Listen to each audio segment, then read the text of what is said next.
మాజీ ముఖ్యమంత్రి వైఎస్ఆర్‌సీపీ పార్టీ అధినేత వైఎస్ జగన్మోహన్ రెడ్డి గారు తన నాయకులు అయినాబత్తుని సాంబశివరావు కుమారుడి మ్యారేజ్ అనుకుంటా. దాని గురించి తెనాలి వెళ్తే అసల కొన్ని లక్షలాది మంది ప్రజలు ఆయన చూడటానికొచ్చారు.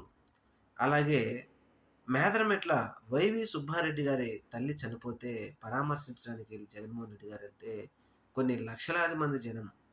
ఇక్కడ ఈ 2 సందర్భాల్లో ఎవరో డబ్బులిచ్చో, లేకపోతే ఇంకొకటొచ్చో జనాన్ని పోగు వేయవలసిన అవసరం లేదు.